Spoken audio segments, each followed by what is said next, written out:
حضرت عبداللہ ابن عمر رضی اللہ تعالیٰ عنہ سیدنا فاروق اعظم رضی اللہ تعالیٰ عنہ کے صاحبزادے ہیں، اور ان کی ہمشیرہ سیدہ حفصہ رضی اللہ تعالیٰ عنہ حضور کی زوجہ محترمہ ہے۔ ایک دن اپنی ہمشیرہ سے کہنے لگے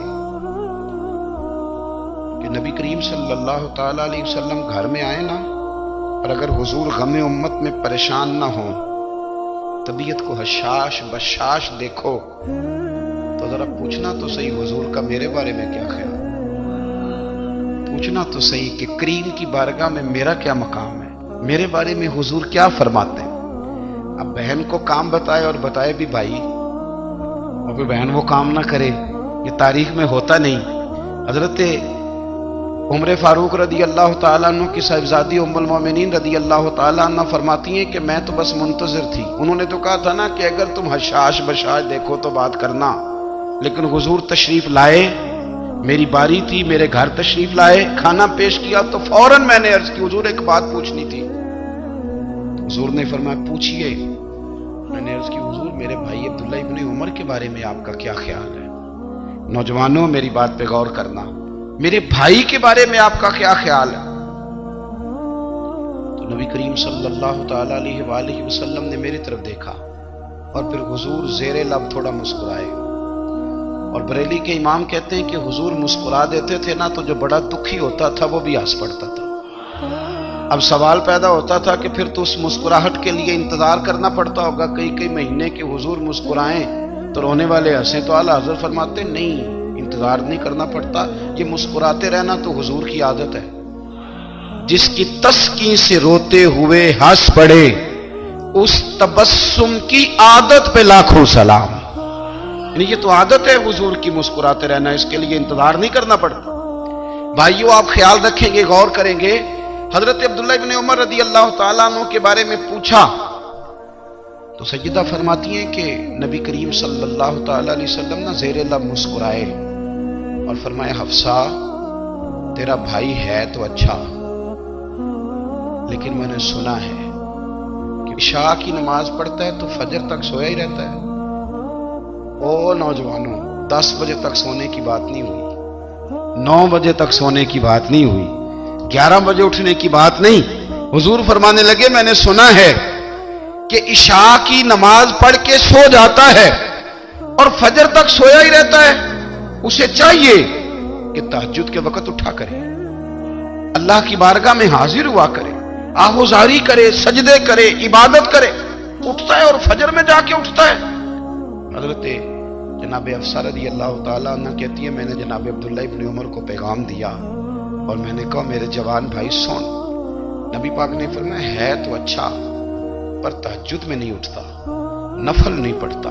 او میری ملت کے جوانوں، مزہ نہیں آ جاتا جب ساری دنیا سوئی ہو، ساری دنیا، اور بستر بھی گرم ہو اور نیند بھی پورا غلبہ کر رہی ہو، اور اچانک گھنٹی بجے دماغ میں، آنکھ کھلے، گھڑی پہ نظر پڑے، 3:30 4 بجے کا پیغام گھڑی بتائے، اور کوئی چڑھتی جوانی والا اٹھ کے وضو کرے، اور جب وہ مصلی کھول کے بچھائے تو مدینے والے محبوب کہتے ہیں کہ ہر نماز پہ رب ثواب دیتا ہے، اور جو اٹھ کے تہجد کی نماز پڑھے اسے دیکھ کے تو رب مسکراتا ہے، جو اس کی شان کے لائق ہے، جو اس کی شان کے لائق، وہ مسکراتا ہے، خوش ہوتا ہے کہ میرا بندہ تہجد میں اٹھ گیا، وہ مسکراتا ہے۔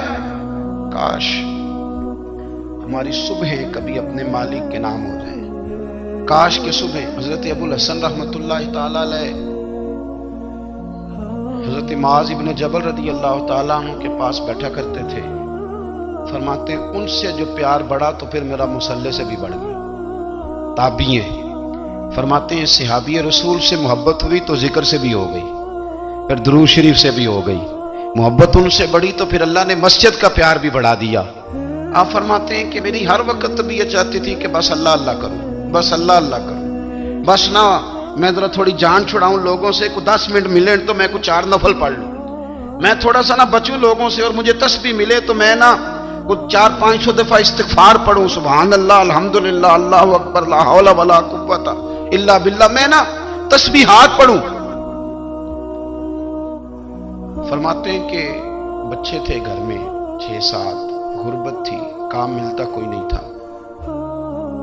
اور میں کام چور نہیں تھا، کام ڈھونڈتا تھا، پر اللہ کی قدرت کے کام نہیں ملتا تھا۔ فرماتے ہیں کہ میں نے ایک دن اپنی اہلیہ سے کہا کہ آج میں پھر جاتا ہوں کام ڈھونڈنے، تو میری بیوی بڑی فرما بردار تھی، پر اس دن غربت کے ہاتھوں تنگ آ کے کہنے لگی، آج نانا کوئی تو چیز لے کے آیا تو مجھ سے بچوں کی بھوک نہیں دیکھی جاتی، سب روگاں دا روگ محمد جس دا نام غریبی، کنڈ بلا کے لنگ جاندے نہیں دوست یار قریبی، آج نہ کچھ لے کے آیا تو میں بچے لے کے میکے چلی جاؤں گی۔ شیخ فرماتے ہیں کہ میں بڑا پریشان گھر سے نکلا، پر میں نے صبح سے لے کے زور تک کام ڈھونڈا، کام ملا کوئی نہیں۔ تو میرے دل میں خیال آیا چلو کام نہیں ملتا تو اللہ اللہ تو کرے گا، چلو بندوں کی مزدوری نہیں ملتی تو رب کریم کی عبادت ہی کرتے ہیں۔ فرماتے ہیں کہ میں نے نا فرات کے پانی سے وضو کیا، نہر کے، شدید دھوپ تھی، ساتھ ریت تھی اور ریت تپ رہی تھی، میں نے اپنا رومال وہیں مصلی کے طور پر بچھا لیا اور فرماتے ہیں کہ زور سے لے کر عصر تک نماز پڑھی، دھوپ بھی پورے زور پہ پر میرے سجدے کا ذوق بھی پورے زور پہ۔ فرماتے ہیں سورج بھی چمک رہا ہے اور رب کی عبادت کا ذوق بھی پورے زور پہ، میں سجدہ کروں تو پھر میرا اٹھانے کو جی نہ چاہے۔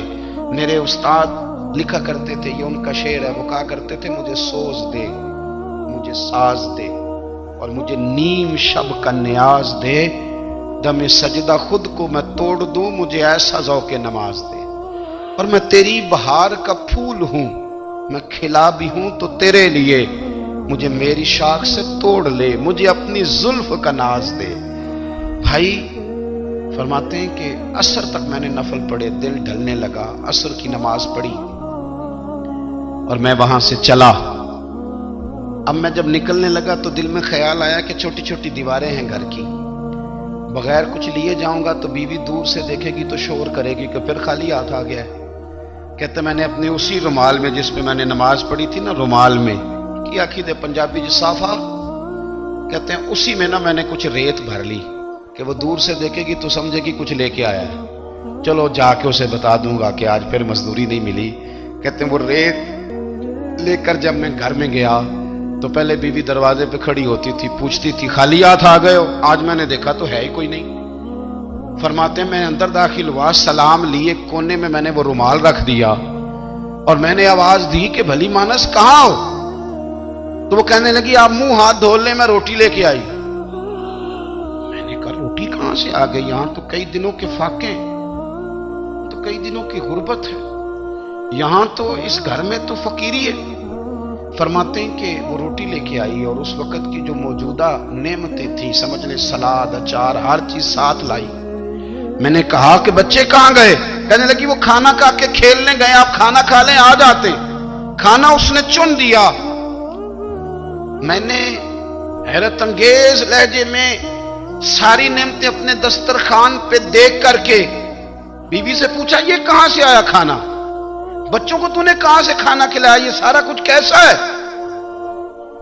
کہنے لگی پتہ نہیں آج آپ کس کریم کی مزدوری کرنے چلے گئے تھے، پتہ نہیں کس کریم کی، میرے گھر میں تو اتنی نعمتیں آئی ہیں کہ مجھ سے سنبھالی نہیں جا رہی، اتنا اناج ہے، اتنا گندم ہے، کس کریم کے دروازے آج چلے گئے تھے؟ یہ کہتے کہتے وہ اٹھی اور اٹھ کر کے کہنے لگی پہلے بڑا کچھ آیا تھا، اب کیا لے آئے ہو؟ اور جا کر کے نا اس نے وہ ریت والا رومال کھولا، کہنے لگے میں تو لے کے آیا تھا ریت، تو میرے رب نے اسے بھی سونے اور ہیرے بنا دیا تھا۔ جب آپ کی توجہ اللہ کی جانب، میرے نبی پاک صلی اللہ تعالی علیہ وسلم نے فرمایا ہر چیز اپنے رب سے مانگ، ہر چیز مانگ، ہر چیز مانگ۔ یا رسول اللہ کیا کچھ؟ میرے محبوب نے فرمایا تیرے گھر میں نمک بھی ختم ہو جائے تو وہ بھی اپنے رب سے مانگا کر، تو مانگنا وہ تجھے دے گا، تو اس کی بارگاہ میں کشکول طلب دراز تو کرنا۔ اور ترمذی شریف میں عجیب لفظ ہیں، رسول کائنات نے فرمایا، رب کریم فرماتا ہے جب میرا بندہ ہاتھ اٹھاتا ہے نا تو مجھے حیا آتی ہے کہ میں خالی کیسے لوٹا دوں اس کے۔ اتنے بڑے بادشاہ کی بارگاہ میں، او بھائی لوگوں سے عزتیں تلاش کرتے ہو تو وہ کیا تمہیں عزت دیں گے؟ وہ تو کل اچھا کہتے ہیں پرسوں برا کہنے لگ جاتے ہیں۔ لوگوں کے سامنے گڈ بک میں آنا چاہو گے تو وہ تو سویرے تمہارے بارے میں کچھ کہیں گے، شام کچھ اور کہیں گے۔ اپنی روحانی زندگی آباد کریں، اپنے مسلح کو وقت دیں اور دنیا سے چھپ کر اس موبائل کو بند کر کے اور اپنے آپ سے بھی چھپ کے اور تنہا ہو کے چھپا کے سارا کچھ اپنے آنسو اپنے رب کی بارگاہ میں پیش کریں، اس کے حضور حاضری دیں۔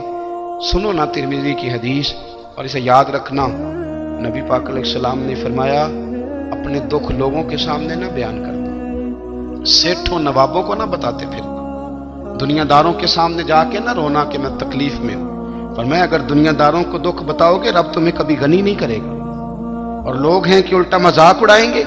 آپ کی جس سے بڑی پکی یاری ہے نا، پکی، وہ تب تک پکی ہے جب تک آپ نے 50,000 مانگا نہیں، اور جس وقت آپ نے کہہ دیا کہ میں مجبور ہوں میری مدد کر، تو پھر ختم ہو گئی دوستی۔